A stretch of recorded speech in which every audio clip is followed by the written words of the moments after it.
इधर देखिए। तो हम समझ गए परपोषी पौधे कि जो खाने के लिए दूसरों पे डिपेंड हैं। समझ गए परपोषी पौधे। और परपोषी पौधे कई तरह के होते हैं। कुछ सड़ी गली चीज़ों पे डिपेंड होते हैं, जैसे कि लकड़ी के ऊपर जो आपने उगे हुए देखे, क्या बोलते हैं उनको? क्या बोलते हैं? छतरी जैसे आकार के हैं। हाँ, इन्हें कवक भी कहते हैं। ठीक है, ये क्या है?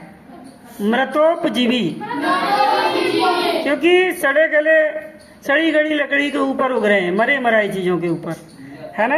ऐसे ही ब्रेड पर, लकड़ी पर, रोटी पर जो फफूंदी सी लग जाती है ना, वो सभी क्या है? मृतोपजीवी है। ठीक है। और एक होते हैं परजीवी। परजीवी का उदाहरण किसी ने देखा है कहीं? क्यों नहीं देखा होगा? अमरवेल नहीं देखी? कहीं नहीं देखी? अमरवेल को सबने देखा है। पीले रंग की धागे जैसी दिखती है।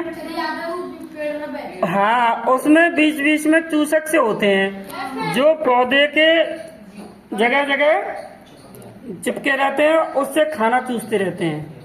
पौधे का खाना, पौधा खाना बनाता है अपना, और वो चूसते रहते हैं। कई बार पौधे को ही खत्म कर देते हैं। ये है परजीवी। खाना खुद तो बनाते नहीं है, दूसरों के बने हुए खाने को चट कर जाते हैं। अच्छा, अपना खाना ये क्यों नहीं बना सकते?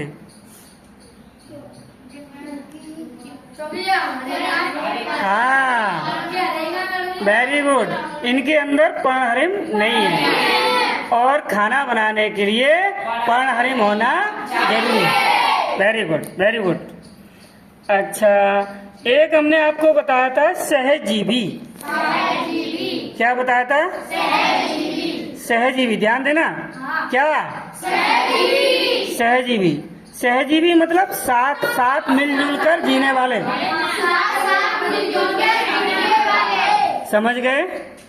तो जैसे चना और मटर की जड़ें कभी उखाड़ के देखना, उनकी जड़ों में गांठें होती हैं। समझ रहे हो? क्या होती हैं? गांठें होती हैं, और उन गांठों में एक जीवाणु पाया जाता है जिसका नाम है राइजोबियम।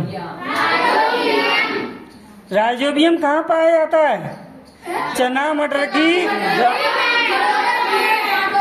गांठों में, जड़ों की गांठों में। समझ गए?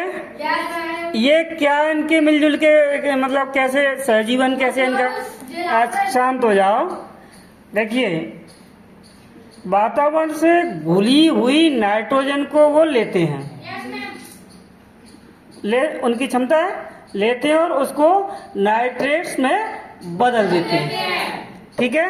और ये जो नाइट्रेट्स होती है वो पौधों के लिए बहुत अच्छी होती है, वो पौधे ले लेते हैं। समझ गए? बदले में पौधे उनको अपनी गांठों में रहने देते हैं। यानी दोनों एक दूसरे से फायदे के लिए हैं। वो उनको आश्रय दे रहे हैं, वो उनके लिए नाइट्रोजन की व्यवस्था कर रहे हैं। समझ गए? तो मिलजुल के रहते हैं, इनको कहते हैं सहजीवन, और ये सहजीवी कहलाते हैं। इसी तरह से कवक और शैवाल भी मिलजुल के रहते हैं, तो वो भी एक सहजीवन का उदाहरण है। समझ गए? एक तरह के पौधे हमने बताए हैं, कीट-बच्छी। समझ गए? कीट-बच्छी पौधे आपकी किताब में उदाहरण दिया है, ड्रोसेरा, वीनस फ्लाई ट्रैप और घटपर्णी, पिचा प्लांट भी बोलते हैं इंग्लिश में। ठीक है। तो ये क्या करते हैं, ये इतने अट्रैक्टिव से होते हैं, सुंदर से, कि कीड़े इनके ऊपर जाके बैठ जाते हैं। कीट पतंगे इनके ऊपर जाके बैठ जाते हैं। ये फट से जो है उनको चूस लेते हैं, है ना, एकदम निचोड़ देते हैं। और फिर जब पूरी तरह से ये उनका नाइट्रोजन चूस लेते हैं, हाँ जी, ये तो समझ आ गया, फेंक देते हैं। लेकिन उन कीड़ों से क्या लेते हैं वो? नाइट्रोजन। अब समस्या ये है कि नाइट्रोजन ये कीड़ों से क्यों लेते हैं, जमीन से क्यों नहीं लेते?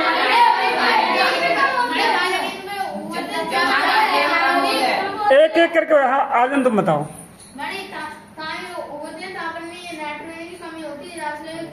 हाँ बिल्कुल सही, वेरी गुड। ये वहाँ पे उगते हैं जहाँ की जमीन में नाइट्रोजन की कमी होती है, ठीक है।